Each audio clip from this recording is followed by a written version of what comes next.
నీ హద్దుల్లో నువ్వుండుంటే ఆ రోజు నేనలా చేయాల్సొచ్చేది కాదు. ఒక్క విషయం గుర్తుపెట్టుకో కళావతి, నేను దేన్ని సీరియస్గా తీసుకోను. తీసుకున్నాను అంటే అంత తేలిగ్గా వదిలిపెట్టను. నువ్వు లిక్విడ్ ఏదో కలపడం నేను చూశాను కాబట్టే వంటగదిలోకొచ్చాను. నువ్వు లిక్విడ్ కలిపిన బౌల్ని తీసేసి పక్కన పెట్టాను.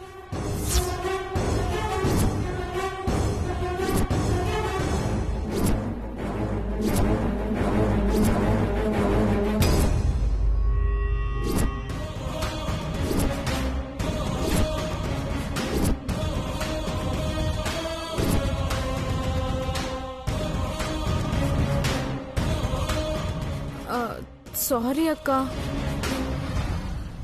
నేనేదో సరదాగా బావతో ఆడుకున్నాను. ఎప్పుడూ చిన్నప్పుడు కలిసాం, ఇన్ని సంవత్సరాల తర్వాత కలిసాం కదా, కాసేపు ఆట పట్టిద్దాం అనిపించింది. అందుకే అలా అన్నాను. దాన్ని నువ్వు సీరియస్గా తీసుకుంటే ఎలా? ఏమ్మా, ఇంకా ఇక్కడేం చేస్తున్నారు? రండి లోపలికి. ఒక 10 నిమిషాలు నానమ్మా, వచ్చేస్తాం. ఇందాకేమో అలా మాట్లాడింది, నానమ్మ రాగానే నటించడం మొదలుపెట్టింది. కళావతితో కొంచెం జాగ్రత్తగా ఉండాలి.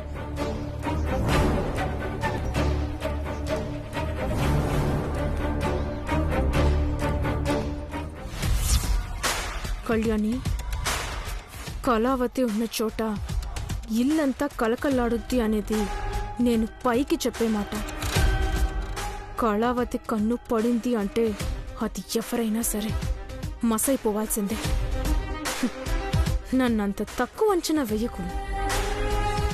ముందు ముందు నువ్వు చూడాల్సింది చాలా ఉంది.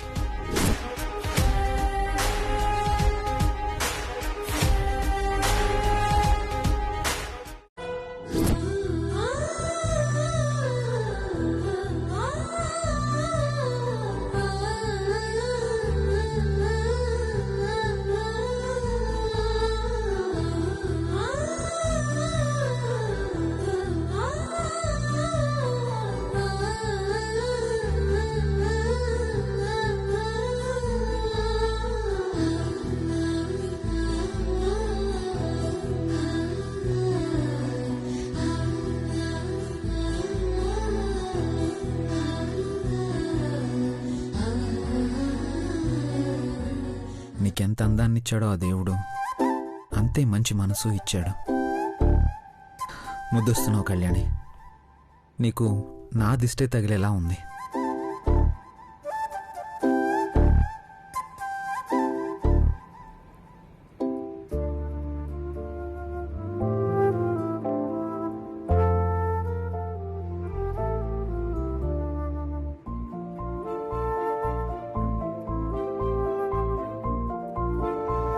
ఇంత ప్రేమున్నప్పుడు నిద్రపోయేటప్పుడు కాదు, నిద్రపోకముందు చూపించాలి. అంటే మేల్కొనే ఉన్నావా? లేదు, నిద్రపోతున్నాను.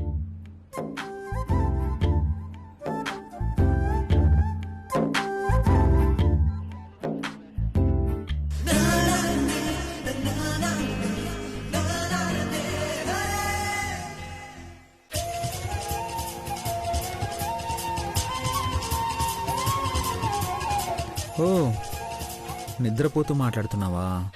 అవును, నాకు నిద్రలో మాట్లాడే అలవాటుంది. ఆ విషయం నాకు ఇప్పుడే తెలిసింది. నిద్రలో ఇంకేం మాట్లాడాలనిపిస్తుంది? మాట్లాడాలనిపించట్లేదు, గట్టిగా గొడవ పడాలనిపిస్తుంది. అవునా? అంత తప్పు నేనేం చేశాను? ఆ కళావతికి, అదే మీ కళకి డ్రెస్ కొనిచ్చారంట కదా? అదా, అదెప్పుడో 5 ఏళ్ల క్రితం విషయం. ఇప్పుడు కొనిచ్చారుగా. మరి పండగ పూట అందరూ మంచి మంచి డ్రెస్సులు వేసుకున్నారు. తన దగ్గర కూడా ఉండాలి కదా అని జస్ట్ గిఫ్ట్గా ఇచ్చాను, అంతే.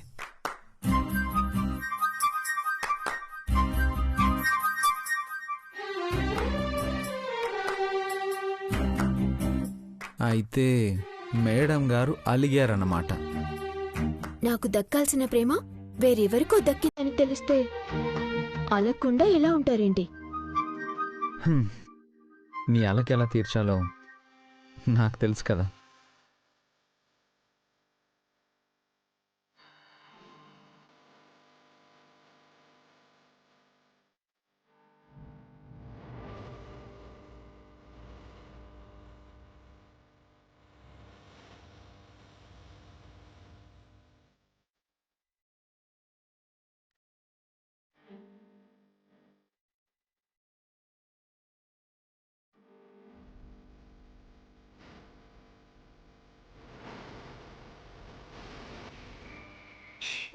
పోనీ ఆఫీసర్.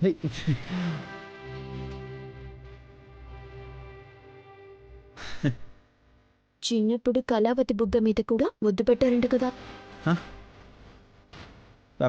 చిన్నప్పుడు చేసినవన్నీ నీకు చేరిపోయా? అడిగిన దానికి చెప్పండి. అప్పుడు తనకి 4 ఏళ్ళు, నాకు 8 ఏళ్ళు. 8 ఏళ్లకే ముద్దు పెట్టారంటే 16 ఏళ్ల వయసులో ఏమేం చేశారు? అసలు అలాంటి విషయాలని నీకెవరు చెప్తున్నారు? నిన్నెవరో బాగా చెడగొడుతున్నారు. నన్నెవరూ చెడగొట్టట్లేదు. మీరు చెడిపోయారని చెప్తున్నారు. అదే ఎవరు చెప్తున్నారు? ఎవరినో ఎందుకు అడుగుతాను? మీ గురించి బాగా తెలిసిన మా నాన్నమ్మని అడిగాను. నాన్నమ్మ చెప్పింది. ఆడవాళ్ళకి అనుమానం అంటే ఏమో అనుకున్నాను. నిజమేనన్నమాట. అభిమానం ఉన్నప్పుడు అనుమానం కూడా ఉంటుంది. ఏదో చిన్నపిల్లాడు తెలుసో తెలియకో ఓ ముద్దు పెట్టాడు, ఒక గౌను కుట్టించాడు అనుకోకుండా.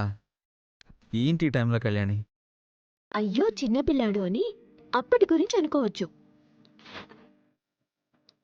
అప్పటికి మనిద్దరికి పెళ్ళైనప్పటికీ చాలా ఏళ్ల గ్యాప్ ఉంది కదా. ఈ మధ్యలో ఏమేం చేశారు అని. అమ్మా తల్లి, నువ్వు అంత దూరం ఆలోచించకో. నేనేమి ఇంట్లో రామయ్య వీధిలో కృష్ణయ్య టైపు కాదు.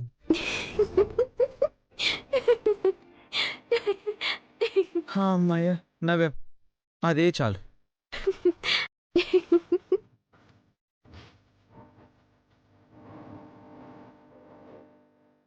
ఏవో కింద పడ్డట్టున్నాయి. ఏం పడ్డాయి? నవ్వావు కదా, ముత్యాలేవో కింద పడ్డట్టున్నాయి. చూస్తానుండు. చాలు చాలు, చాలా ఎక్కువ చేస్తున్నారు. ఇంకా ఏమీ చేయలేదు. అప్పుడేనా? ఆగండి ఆగండి. చాలు ఆఫీసర్, చేతికి గోరింటాకుంది. ప్రేమగా తమరి మొహం పట్టుకున్నా చాలు. నా చేతులు పండటం తర్వాత మీ మొహం పండిపోతుంది. ఆ తర్వాత బయట తిరగడానికి మీరే ఇబ్బంది పడాలి. చూసుకోండి. అమ్మా వద్దులే. ఉండండి, చేతులు కడుక్కొని వస్తాను. హ్మ్.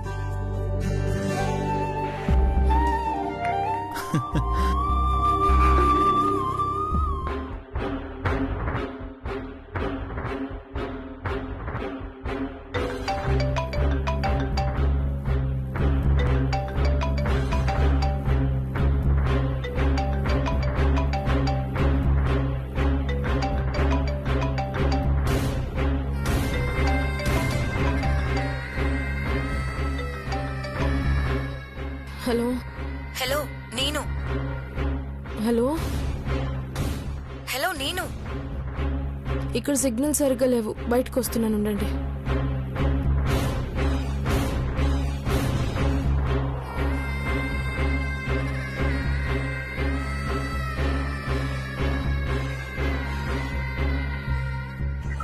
హలో, ఇప్పుడు చెప్పండి, ఎవరు మాట్లాడేది?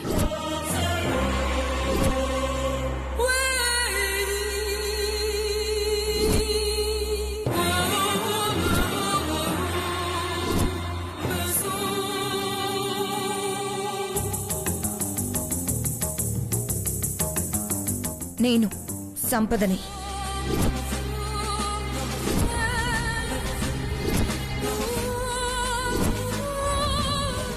శామ్, నువ్వా? నేనే. వెళ్ళిన వెంటనే ఫోన్ చేస్తే బాగోదని ఇప్పటి వరకు ఫోన్ చేయలేదు. ఏంటక్కడ పరిస్థితి? అనుకున్నట్టుగానే ఇంట్లో సెటిల్ అయ్యావా కళావతి? ఆరాంగా సెటిల్ అయ్యాను. నువ్వు నేను వదిలిన బాణానివని అక్కడ ఎవ్వరికీ ఎటువంటి అనుమానం రాలేదుగా? రానిస్తానా? ఎవరేం అడుగుతారు, ఏం మాట్లాడతారు, ఎలా ఉంటారనేది అంతా క్లియర్గా తెలుసు కదా. సరైన టైంకి సరైన వ్యక్తి దొరికిందని సిద్ధు చెప్తే నేను నమ్మలేదు. బట్ నువ్వే కరెక్ట్ అని నాకు అర్థమైంది. నీ కెమెరాకి ఆడియో బగ్ ఒకటి పెట్టాను. అక్కడ నువ్వేం చేస్తున్నా, వాళ్ళేం మాట్లాడుతున్నా నాకు సిద్ధుకి వినిపిస్తూనే ఉంటుంది. వాళ్ళ ప్రశ్నలు, నీ సమాధానం, ఎక్కడ ఎలాంటి తడబాటు లేకుండా నువ్వు మేనేజ్ చేస్తున్న విధానం చాలా బాగుంది. పని మీద వచ్చినప్పుడు అనుమానం రాకూడదు కదా. మేము ఆ ఇంటికి వెళ్ళడానికి, వాళ్ళని దెబ్బ కొట్టడానికి ఎలాంటి అవకాశాలు లేకుండా పోయాయి. మా తరపున ఆ కళ్యాణిని నువ్వే దెబ్బ కొట్టాలి. నాకు ఒక చిన్న డౌట్. ఏంటి? సిద్ధుకి పల్లవి అక్కయ్య, దమయంతికి కళ్యాణి అంటే పడదు. వాళ్ళకు కూడా తెలియనివ్వకుండా నన్ను సోలోగా ఎందుకు పంపినట్టు? చెప్పి పంపించాలని అనుకున్నాను, కానీ మా పల్లవి పిన్ని నోరు అదుపులో ఉండదు. ఇక దమయంతి అంటావా, మనిషి మొండిగా కనిపిస్తుంది కానీ చాలా డేంజర్. ఆవలిస్తే పేగులు లెక్క పెడుతుంది. తనతో జాగ్రత్తగా ఉండు. నీ అంతట నువ్వే అక్కడ ఎవరు ఏంటి అని తెలుసుకుంటే బాగుంటుందని వాళ్ళకెలాంటి ఇన్ఫర్మేషన్ ఇవ్వకుండా పంపించాను.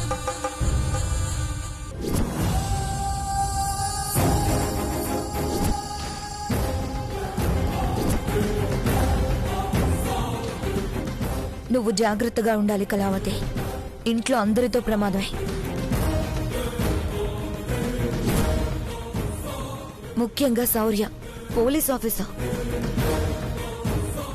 కళ్యాణి కూడా పోలీస్ డిపార్ట్మెంట్ లో పనిచేసింది కాబట్టి వాళ్లతో చాలా జాగ్రత్తగా ఉండాలి. ఆ విషయం నాకు అర్థమైంది. ఈ టైంలో ఫోన్లో ఎవరితో మాట్లాడుతుంది? నిన్ను అందరూ నమ్మేలా బిహేవ్ చేసి నిన్ను నువ్వు ప్రూవ్ చేసుకుంటే ఆ తర్వాత గుడ్డిగా అందరూ నిన్నే నమ్ముతారు. అప్పుడు మన గెలుపు సులభం అవుతుంది. ఆ విషయంలో నీకెలాంటి అనుమానం అవసరం లేదు. కళావతి,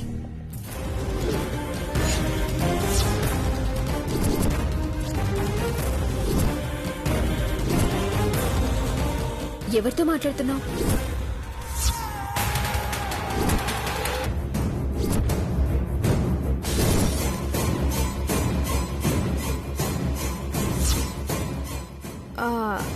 అది మా అమ్మమ్మతో మాట్లాడుతున్నాను. ఇంత రాత్రిపూట? అంటే ఈ టైంలోనే తను ఫ్రీగా ఉంటుంది. సరే, నేనొకసారి మీ అమ్మమ్మతో మాట్లాడతాను. ఫోన్ ఇవ్వు.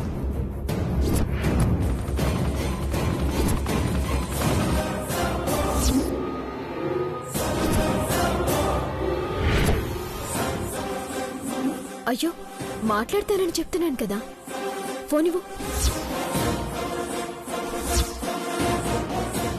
మాట్లాడతానని చెప్తున్నాను కదా, ఇటివ్వు. ఏ, మా నానమ్మ వాళ్ళతోనే మాట్లాడుతుందా? నాతో మాట్లాడదా? పర్లేదులే, నేను పరిచయం చేసుకుంటాను. ఫోన్ ఇలా ఇవ్వు. ఫోన్ ఇవ్వు. హలో, నేనండి, శివపార్వతి గారి మనవరాల్ని. నా పేరు కళ్యాణి. ఎలా ఉన్నారు?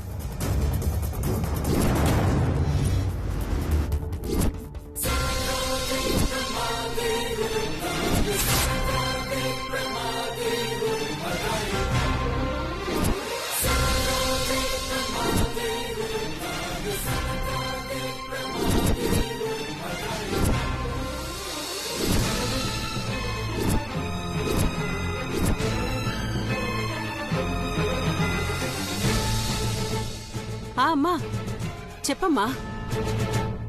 నేను బానే ఉన్నాను. నా మనవరాలు ఎలా ఉంది? ఇంట్లో అందరూ బాగున్నారా?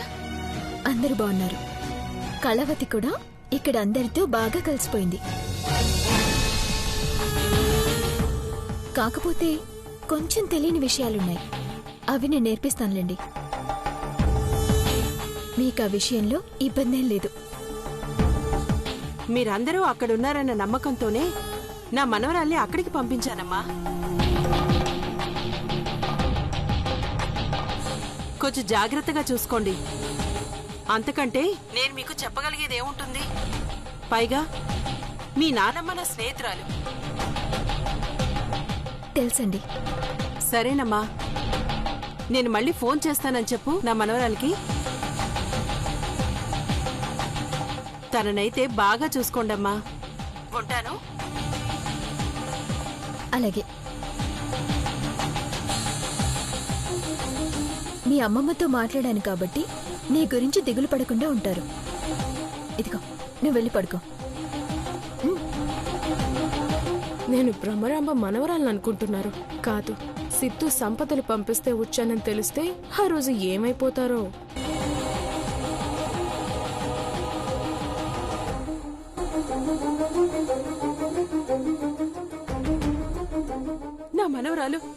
నా మనవరాలు ఎక్కడుంది? క్షేమంగానే ఉంది.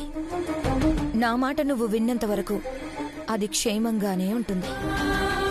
ఇక్కడున్న తన అన్నం చూడ్డానికి వచ్చాం. వాడి పుట్టినరోజప్పుడు వాడికి చెప్పకుండా సర్ప్రైజ్ చెయ్యాలని వాడితో ఒక్క మాట కూడా చెప్పకుండా వచ్చాం. అయితే అస్సలు ఇబ్బంది లేదు. నువ్వు మీ మనవరాలు మా దగ్గర ఉన్నారని ఎవ్వరికీ తెలీదు. మీకు పుణ్యం ఉంటుందమ్మా. మమ్మల్ని వదిలేయండి. మా దారిని మేము వెళ్ళిపోతాం. ఎందుకు మమ్మల్ని ఇలా పట్టుకుని వేధిస్తున్నారు? నువ్వు చెప్పబట్టే మా శివకి ఫోన్ చేశాను. మా స్నేహితురాలికి అబద్ధం చెప్పాను. నువ్వు చెప్తేనే నీ స్నేహితురాలు నమ్ముతుంది కదా. నమ్మింది. మీరు పంపించిన మనిషిని తన ఇంట్లో పెట్టుకుంది. ఇంకా మాతో పనే ఉందమ్మా. మమ్మల్ని వదిలేయండి. నువ్వు ఫోన్ చేసి చెప్పగానే పనైపోదు. అక్కడికి వెళ్ళిన మా మనిషి చెయ్యాల్సిన పని చాలా ఉంది. అది పూర్తయ్యే వరకు నువ్వు నీ మనవరాలు నా దగ్గరే ఉండాలి. కావాలంటే నన్ను మీ దగ్గర ఉంచుకోండమ్మా. నా మనవరాల్ని వదిలేయండమ్మా. నీ మనవరాలు మా దగ్గర ఉన్నంత వరకే నువ్వు మా మాట వింటావని తెలియనంత అమాయకురాలనా చెప్పు. మరీ ఎక్కువ ఆలోచించావనుకో పెద్దదానివని కూడా చూడను. నోరు మూసుకొని కూర్చో.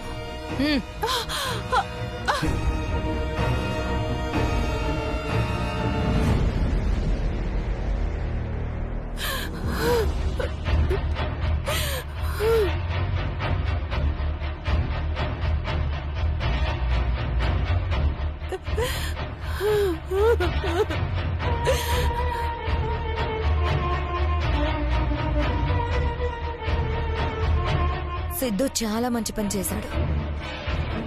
దుబాయ్ నుంచి శివపార్వతి స్నేహితురాలు మనవరాలతో సహా వస్తుందని ఇన్ఫర్మేషన్ ఇవ్వడం వల్లే నా పని ఈజీ అయిపోయింది.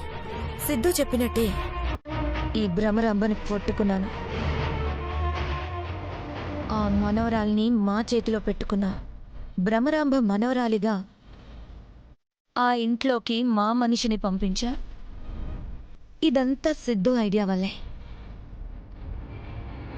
ఈ ముసల్దాని మనవరాల్ని నా చేతిలో పెట్టుకుని ఇక్కడి నుండి ఈ ముసల్దాన్ని కదలకుండా చేయాలి. అక్కడ నా మనిషితో ఆ ఇంట్లో ప్రశాంతత లేకుండా చేయాలి. ఇప్పుడు కదా మొదలైంది కొత్తాట.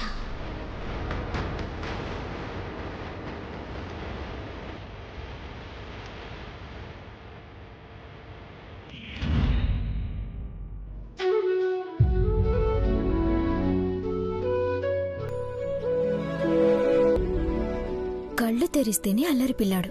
కళ్ళు మూసుకొని చంటి పిల్లాడిలా ఎలా నిద్రపోతున్నారు చూడు. ఎంత ముద్దొస్తున్నారు.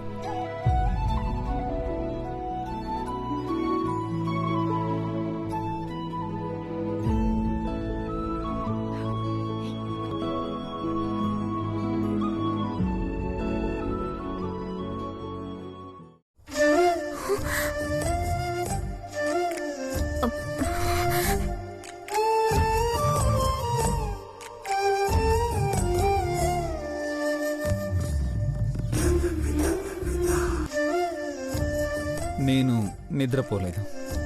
నిద్ర కూడా నటిస్తున్నారన్నమాట. మా ఆవిడ ఎప్పుడు వస్తుందా అని ఎదురు చూసి కళ్ళు అలసిపోతుంటే కాసేపు రెస్ట్ ఇచ్చాను అంతే. అవునా? మ్మ్. సరే, మీకు నా మీద ఎంత ప్రేమ ఉంది?